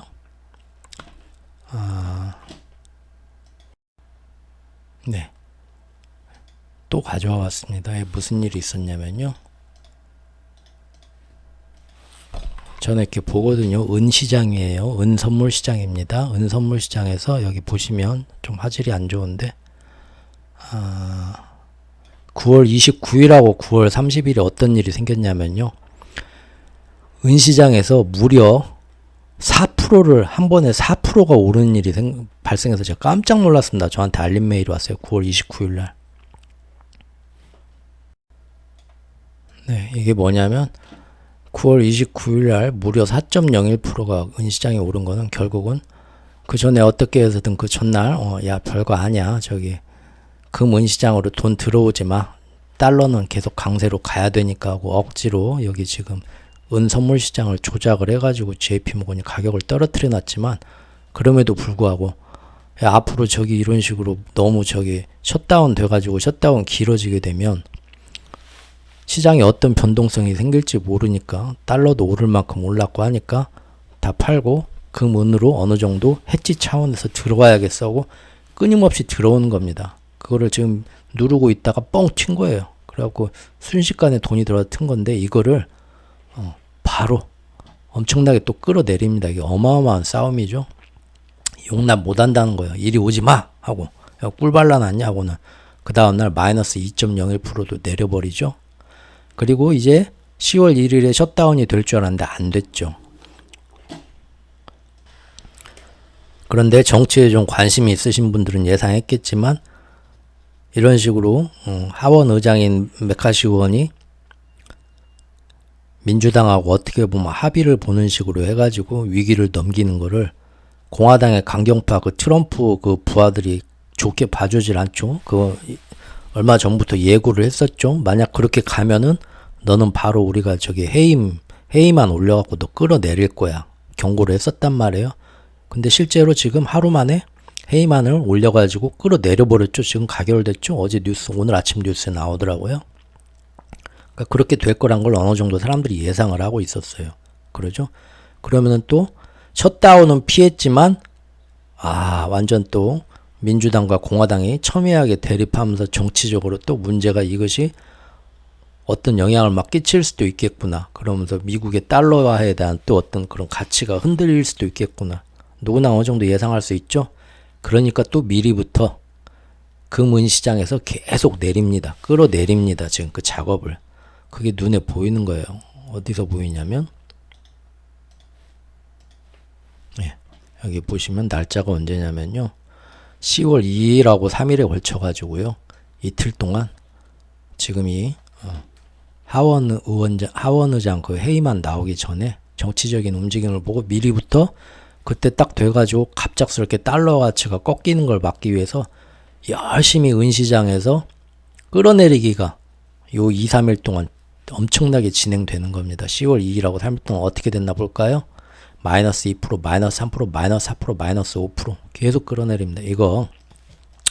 이런 얘기는 어디서 절대 못 들어보셨을 거예요. 저는 항상 금은시장을 열심히 봅니다. 왜냐하면 금은시장에서 어떤 아까 그 JP 모건이 그런 식으로 기축통화 패권과 달러 강세를 받치기 위해서 금은시장의 가치를 끌어내리는 미리부터 안정적으로 그 작전은 어떤 식으로 진행할 그걸 눈여겨 계속 보면 이걸 맨날 뭐 금값이 오르냐 어쩌냐 그런 관점에서 보면은 안 보이는데 저같이 그런 관점에서 쭉 보면 제 블로그에 금과 은 시리즈 이쪽 추천작품 그거 아직도 안 보신 분 계신가요? 아니 그렇게 재밌고 유익한 세상의 비밀을 공짜로 보여주는데 왜 그걸 꼭 보세요. 올해 추천 도서입니다. 그거 죽기 전에 꼭 봐야 할 100가지 도서 목록 중에 재밌기도 하고요. 꼭 보십시오. 그걸 보시면 작년에 뭐 그 G7 회의 저기 맞춰가지고 러시아 금시장 퇴출시키면서 기축통화 패권 작전에 맞춰서 어떤 그 전 세계 런던과 뭐 뉴욕의 그 금 선물 시장에서 어떤 그 조작이 있었나 법적으로 다 드러난 거 제 뇌피셜이 아니라 그 쫙 나옵니다. 너무 재밌는 얘기들이 거기서 얘기했던 그런 작전들이 나오는데 그때도 어떤 식으로 가겠다면 미리 G7 회의 전에 맞춰갖고 시장에서 착착착착 밑작업하는 게 나오죠. 이번에도 나왔다는 거예요. 셧다운 이전에 셧다운 혹시 만약에 되게 되면은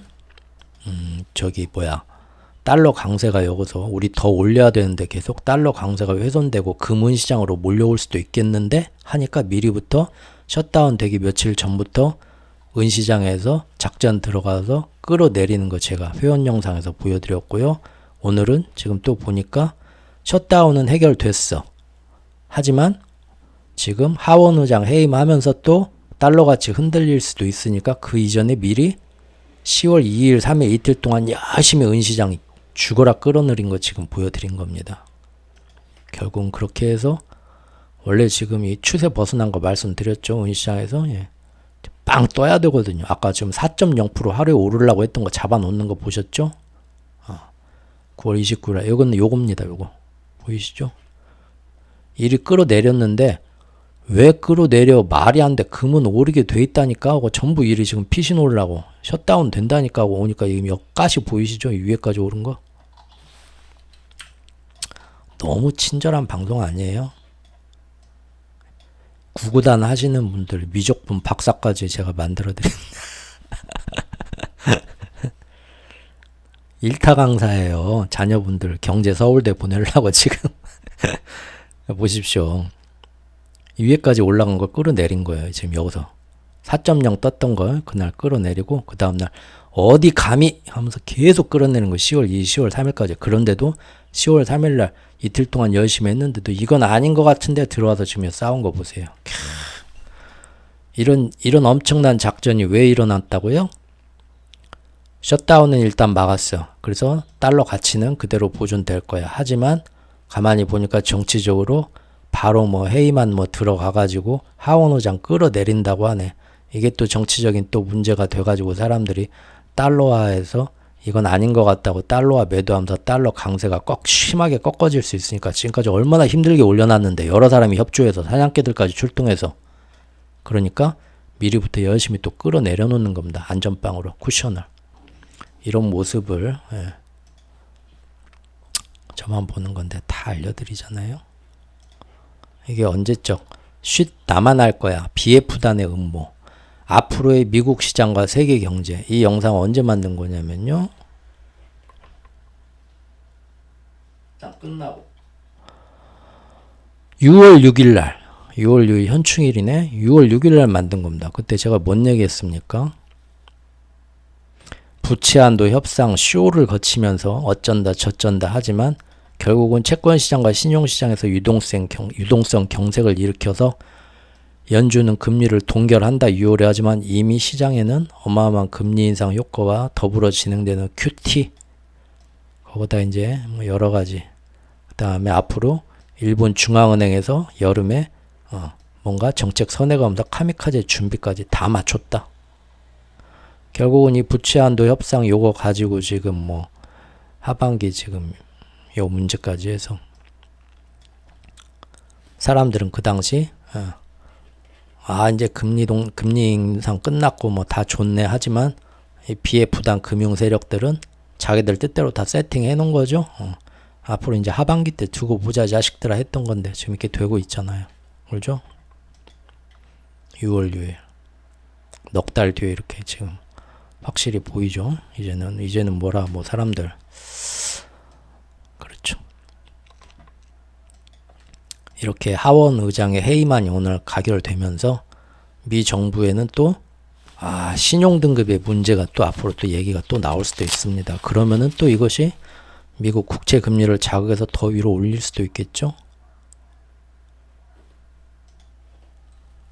이 흐름은 비트코인 시장에서도 나타나잖아요. 저번에 회원 영상 제가 바로 어제 만든 거. 달러 강세를 위해서 제가 비트코인을 죽일 겁니다. 반드시 게리 갠슬러 씨가 하는 얘기. 여기서도 살펴봤었잖아요. 비트코인에 대해서 한두 분에 대해서 제가 또 뭐 제 생각을 이렇게 좀 개인적으로 얘기를 해드리긴 했는데요. 절대 제 의견 맹신하시면 안 됩니다. 절대로. 그냥 이 사람의 내가 못 보던 이런 면을 또 봤네 하면 그걸 참고하셔가지고 본인 스타일대로 하시고요. 절대 큰일 나요. 세상에 믿을 놈 함도 없습니다. 말 나온 김에 비트코인 한번 보죠. 저는 뭐 별로 관심이 없어 잘 안 보이지만 어쨌든 이 박스권에서 한번 뜨긴 했는데 지금 저번에 한번 쫙 떠갖고 200일선 넘을 것 같이 하더니 바로 내려왔죠. 200일선에 부딪혀가지고 지금 약간 조금 오히려 그때 여기 거래량 보면 좋다고 많이들 팔았네요. 여기서 반등했을 때 이렇게 되고 있는데 왜냐하면은 제가 말씀드렸죠. 비트코인 영상에서 지금 비트코인은 결국은 예전 같은 뭐 폭발적인 미래 테크놀로지로서 블록화 체인 기술이 어쩌고 뭐 디파이 분산이 어쩌고 그런 거 다 이제 별거 아니란 거 지금 드러났고요. 이제는 유동성과 금리에만 영향을 받는 중소 3류 기술 잡주하고 비슷한 모양이라고 보면 됩니다. 그런 영향에서 물론 이제 얘네들만의 이벤트가 있죠. 뭐 그 반감기랄지 뭐 지금 뭐 선물, 현물, ETF 제도권 시장에 편입되는 걸 자기들만의 이벤트들은 있는데 결국은 유동성 싸움이 됐다는 거죠. 어떻게 볼 수 있냐면요. 꽤 구독자분들이 관심을 가져주셔서 저도 한번 봤습니다. 이게 뭐냐면 원래 안 보던 차트였는데 그래서 이번 기회에 저도 들여다봤네요. 작년에 나왔던 비트코인 선물 ETF입니다. 지금 선물은 몇 군데 있죠. 몇 나라에 선물 ETF. 미리 앞으로 비트코인 가격이 어떻게 될 거다 해서 선물에 투자하는 ETF죠. 근데 지금 보시면 이것은 비트코인의 실제 이제 그 차트고요. 요것은 비트코인의 선물입니다. 앞으로 3개월, 6개월 뒤에 어떻게 되겠다 하는 거. 조금 뭐 차이가 보이십니까? 선물이 먼저 꺾이죠. 먼저 고점 치고 꺾이죠. 이번 반등에서. 현물은 한 박자 늦게 가죠. 선물 시장에서도 앞으로 조금 안 좋게 본다는 겁니다. 그러죠? 결국은 제 생각은 그렇다는 거지. 절대 저보다 훨씬 비트코인 잘 아시는 그 분야의 전문가들 하는 얘기를 좀 더 귀담아 들으십시오. 저는 그냥 그렇게 본다는 거고요. 유가에 대해서 또 누가 할 때 좀 유가나 이런 것도 좀 언제 한번 다뤄달라 하시는데 유가에 대해서는 제가 그렇게 꾸준히 모아온 비트코인처럼 자료가 지금 없습니다. 워낙에 유가는 정말로 이제 이거는 뭐 그때그때 뭐 여러 가지 요인에 의해 결정되는 거고 또 기존 세력이 유가를 어떤 식으로 몰고 가고 싶다 해도 이 키를 주도권을 쥔 애들이 너무 많아요. 오펙이 있고 오펙 플러스가 있고 오펙 플러스에 가입은 안 했지만 이란과 베네수엘라나 뭐 지금 뭐 그 아프리카에 떠오르는 별 가이아나인가 거기도 있고 뭐 지금 여러 이제 주도권을 잡는 그 복잡한 세력 싸움인데 가장 큰 건 또 이 투기 세력들 원자재 시장에서 날고기는 투기 세력들의 쏠림 현상까지 있기 때문에 거기에 이제 또 뭐 러시아의 어떤 우크라이나 전쟁의 영향도 있기 때문에 어떻게 될지 모르지만 늦어진 김에 유가 한번 살짝 보죠. 유가도 예전에 봤던 지지선 밑으로는 결국 안 내려가고 그래도 가장 이제 근본이 되는 중심은 사우디 빈살만이 자기들 사우디의 어떤 그 네옴시티부터 해서 그런 거를 위해서 어느 정도 이하 가격은 절대 막겠다는 노력을 하는 거고 실제 사우디와 러시아가 제일 영향을 지금 많이 갖고 있죠. 미국이 가장 산유량이 많은 셰일가스 때문에 그거긴 하지만 셰일가스는 절대 그렇게 함부로 증산을 못할 막 생산량을 늘릴 수 없는 그들만의 그 아픈 사정 틈틈이 얘기했었는데 한번 언제 시간 되면 한번 또 유가 얘기할 때 기회가 있겠죠. 예, 이렇습니다. 그래서 지금 90쯤에 한번 털고 차익 실현할 거라 봤는데 제가 그때 이때 90달러쯤에 WTI 기준으로 얘기하는 겁니다. 텍사스 원유요. 근데 이때 뭡니까? 푸틴이 나와가지고 한마디 또 뭐 저기 하면서 90달러보단 좀 더 올렸으면 좋겠다 했었죠. 예. 그러니까 90달러 내리는 듯 하다가 뻥 올랐는데 결국은 95달러에서부터 이거 좀 아닌 것 같다 해가지고 한번 털고 나왔죠. 그냥 90 밑으로 내려갔습니다. 차익 실현 한번 나온 거죠. 천연가스는 더 어려워요. 나중에 얘기할게요. 너무 기네요. 죄송합니다. 결국 지금 어제 오늘 며칠 사이에 셧다운에 관련된 이 정치적 상황을 보면 결국은 뭡니까? 그동안 줄기차게 밀어온 달러 강세와 국채금리 상승에 또 자연스럽게 도움이 되는 쪽으로 흘러가고 있죠. 지금. 그리고 어제 나온 구인 이직 보고서 졸트의 그 보고서를 깜짝 통계 보면은 많은 통계들이 오차 수정치가 굉장히 커졌습니다. 통계의 표본이 특히 뭐 이 직업 고용 이쪽에 대해서는 최근 1, 2년 사이에 급격히 편향되면서 통계 표본이 축소돼 갖고 너무 오차 범위가 커졌죠. 그리고 그 집계 방식 ARS 설문조사인지 뭔지 모르겠지만 그 변함없는 오래된 고리타분한 집계 방식도 현재하고 너무 부적절하게 지금 팬데믹 후에 안 맞는 것도 더욱 부각되고 있죠. 그래서 저는 특히 금년 들어서는 그 통계들을 한쪽 귀로 듣고 한쪽 귀로 흘린다. 큰 의미 두지 않는다고 말씀드렸습니다. 정확히는 작년 11월부터 이 통계가 또 정치적으로 이용되는 걸 보고부터 제가 그랬죠. 이거 어제 나온 오늘 아침에 나온 기사 일부 가져왔는데요. 여기서 보면은 어제 나온 그 고용 수치가 구인 수치가 깜짝 너무 늘어났죠. 사람들이 그래서 지금 깜짝 놀랐죠. 시장이 채용 공고가 너무 광범위하게 증가한 겁니다. 그래서 기업들의 인력 수요 고용 시장은 여전히 강하다. 물론 계속 둔화하고 있습니다. 한데 그런 감소하는 추세임에도 불구하고 이미 팬데믹 이전에 비해서 여전히 40%가 더 많다. 아직도 사람들은 잘라 나 뭐 딱 오랐는데 많어. 널널하다 이거죠. 일자리가. 노동시장이 이렇게 이렇게 된다는 거죠.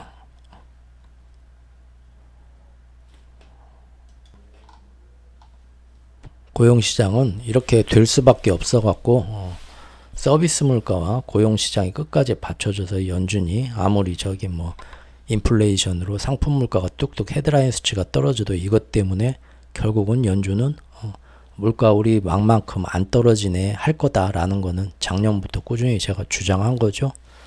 왜냐하면은 그때부터 바이든노믹스 미국에 저렇게 삽질하면서 일자리를 많이 만들고 돈을 푸는데 어떻게 일자리가 줄어듭니까? 미국에서. 당연한 거죠. 그리고 트럼프에 이어서 바이든도 자기 공약과 달리 외국 이민자들을 안 받잖아요. 그래갖고 오히려 지금 거기 미국 가가지고 잡일 하는데 돈이 어마어마하게 2배, 3배 줍니다. 임금이 널널하죠. 하지만 이제 그것도 언제까진 막을 수 없었고 요새 보면은 불법 이민자들이 국경 넘어서 엄청나게 와서 막 뉴욕에 노숙자 되고 그런 뉴스들 많이 나오죠. 그럼 그 사람들이 다 일해가지고 이 고용 자리를 다 채워줘서 사람들 일하겠다는 사람이 많아질까요?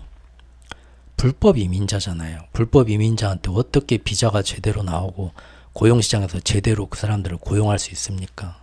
불법 알바 쓰는 그런 데는 좀 되겠지만 전체 그 불법 이민자들이 절대 그 사람들 뭐 미국에서 다 뭐 시민권자로 받아주지 않으면 이 고용시장에서 그 사람들이 그 불법 이민자들이 아무리 많이 건너와서 노숙자처럼 살아도 막 길거리에 넘쳐나도 고용시장을 절대 지탱해 줄 수는 없는 거죠. 이 상태는 지금 미국뿐만 아니라 유럽도 마찬가지예요. 아시죠? 중동 북아프리카에서 못 살겠다 해갖고 막 그 그리스 이탈리아로 배 타고 넘어오는 난민들, 이탈리아 그리스 뭐 저기 전부 그 남유럽 그쪽도 지금 거기도 고령화 노령화 되고 지금 그래가지고 다 베이비붐 세대 은퇴하고 해가지고 또 젊은 사람들은 전 세계적으로 제가 특이점이 왔다고 말씀드렸었죠. 싱귤러리티 일 안 한다니까요. 우리나라도 그렇게 되고 젊은 사람 좀 이해가 돼요. 저 같아도 지금 상황에서 일 안 해요. 애 안 낳고 그냥 저 프리터 알바족 같이 저기 일본처럼 그렇게 가는 거죠. 워라밸 중시하면서. 중국도 그러잖아요. 4년 제대하고 어마어마하게 나왔는데 지금 어디 뭐 밖에서 뭐 농촌 가서 일하라고 시진핑 얘기한다고 가겠어요? 그냥 엄마 아빠 등 뒤에 빈대처럼 붙어갖고 등골 브레이크 하는 거지 뭐. 그죠? 엄마 아빠도 자기 자식들이 그거 가가지고 막 정말 비인간적인 대접 받으면서 조선족 같이 어디 가서 싼 임금 받으면서 일하는 거 그 꼴 못 보죠. 아유 그냥 같이 살자 너랑 나랑 그렇게 되는 거죠. 결국 지금 노동시장 그게 지금 계속 나오는 겁니다. 이건 역시도 노동시장의 이런 움직임 역시도 섣불리 의심으로만 확신을 할 수는 없죠. 하지만 항상 주시하는 거는 통계는 어떤 식으로든 정말 제가 의심하는 것처럼 통계도 어떤 놈들이 조작을 하는 건지 어떤 건지는 제가 확언을 드릴 수는 없지만 가는 방향을 제가 주시를 보면 결국은 어떻게 합니까? 미국 경제는 강하고 물가는 잘 안 떨어진다. 여기에 항상 도움을 주는 쪽으로 지금 나오고 있어요. 그래서 연준은 이 봐라 경제 지표들이 이렇게 나온다. 결국은 고금리, 고물가, 고환율을 오랫동안 가져가는 새로운 시대의 그 기준, 뉴 노멀로 가져갈 수밖에 없다. 자꾸 이렇게 나오잖아요. 그래서 결국은 미국 경제만 끝까지 그나마 살아남고 그 사이에 다른 나라 경제는 크게 훼손되면서 자산 버블들은 터지고 역대로 무지막지하게 달러가 흔하게 풀렸고 달러 국채도 아무도 전 세계에서 안 사주고 버림받는다고 열심히들 떠들지만 그럼에도 불구하고 다들 미국만 바라보고 달러만 바라보는 달러 강세는 도모된다. 그 와중에 결국은 새로운 CBDC 체제가 스위프트하고 연계해서 저번 영상에서 말한 거죠. 준비되는 거 보여드렸고요. 결국 그 방향으로 가는 것 같아요. 예. 결과적으로 지금처럼 높아지는 국채 금리에 시장에서 믿고 있던 연착륙 믿음은 좀 더 정확히 말하면 연착륙 믿음이 아니고 빅테크와 AI에 대한 믿음과 기대입니다. 연착륙 어떠고 떠들지만 그 시장 보세요. 경제가 연착륙이 되면은 그 다음부터는 경기 순환주 그런 것들이 올라가야 됩니다. 그러니까 앞으로 연착륙 되니까 이런데 다 돈 투자해라 맨날 월가했더니 이제는 빅테크 그만 투자하고 경기 순환주, 경기 민감주 이런데 이제 저평가된 애들 다시 오를 겁니다. 근데 그리 가나요? 절대 돈 안 가죠. 걔네들 오르지도 않고 전부 빅테크 AI 바지가랑이 거기에만 지금 몰려있죠. 말로는 연착륙 떠들지만 겉으로는 연착륙 하지만 시장 주식시장의 종목들 모습 보면요. 연착륙도 아니고 그냥 빅테크 AI 하나입니다. 지금.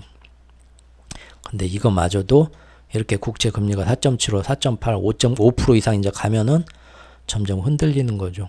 좀 더 안전한 MMF 시장에다 묻어놓지 그런 생각들을 하는 거죠. 빅테크 너무 비싼가? 그러고. 근데 사실 이 뒤에 금융 배후 세력은 미국 주식시장의 변화에는 뭐 어떻게 되든 그런 건 별로 신경 안 씁니다. 지금 기축통화 패권 싸움이죠. 그저 우리는 여기서 국제정세와 정치, 외교 등에서 엿보이는 거대 금융 세력의 장기 비전을 눈치채고 시장은 그래서 어떤 영향을 받겠구나라고 살짝 예측해 볼 뿐인 거죠. 지금 시장은 국제 정세에서 어떤 모습이 있는지 제가 이거 적어놨는데 오늘 너무 길어졌고 여기에 대해서는 다음 영상에서 이런 것도 다룰 시간이 있을 겁니다. 다만 이제는 너무 지금 급하게 올랐죠. 그래서 지금 위에다가 매번 그 어떤 그 엔화나 일본 국채 금리를 이랬다 저랬다 말을 시장에 개입을 하면서 한때는 악셀을 밟았다 한때는 브레이크를 밟았다 하면서 속도 조절하는 것처럼 미국에서도 제가 볼 땐 옐런이 나와갖고 지금 속도 조절을 좀 해야 될 것 같아요. 그래서 어제 밤에 보니까 마침 나왔더라고요. 4.75, 4.8까지 가니까 옐런이 나와가지고 결코 그렇지 않다. 더 높게 더 오래 금리를 간다는 것이 예정된 사실은 아니다 하면서 시장을 달래려고 나오긴 했어요. 그런데 장기적으로 그럼 10년물 장기채 금리 계속 높은 수준으로 갈 것 같습니까? 물어보니까 애매하게 또 모르겠다. 주시하고는 있다. 우리도 신경 쓰고는 있다. 그런 식으로 너무 시장을 꽉 누르진 않죠. 또 채권 금리를 급하게 개입은 하되 속도 조절하면서 올리겠다는 마음은 확실히 있는 것 같습니다. JP모건도 아까 낮에 보니까 아침 뉴스 보니까 나왔더라고요. 이런 식으로 국채 금리가 너무 무섭게 뛰면은 연준이 먼저 나와가지고 시장을 우려해서 그거 잡아서 끌어내릴 거다. 4.8% 넘으니까 그런 얘기가 나왔다고 하네요. 그래서 이제 자기들도 올리긴 올리되 미국 경제에 큰 문제는 안 일어나서 속도 조절하면서 살살 올리면서 다른 놈들을 죽이는데 미국은 좀 버티는 식으로 속도 조절은 좀 하겠다. 그런 의도가 오늘부터 슬슬 또 보이죠. 이게 누가 하던 겁니까? 우에다가 잘하는 거죠. 제가 우에다는 결국 해냈다. 그러면은 우에다한테 로열티 좀 줘야죠. 아주 신의 한 수였다고 제가 칭찬했었죠. 너무 길고 재미없는 얘기 너무 길어져 너무 죄송합니다. 이렇게 짧고 좀 잘하려고 하는데도 참 어쩔 수가 없네요. 그래도 이 참고 들어주시는 우리 900만 구독자 여러분 좀 있으면 1000만 되네요. 이거 뭐 1000만 영화처럼 뭐 공약 한번 해야 되나? 1000만 돌파하면은 내가 뭐 해야 되나? 아름다운 가을 또 만끽하시고요. 네, 다음 시간에 또 뵙겠습니다. 감사합니다.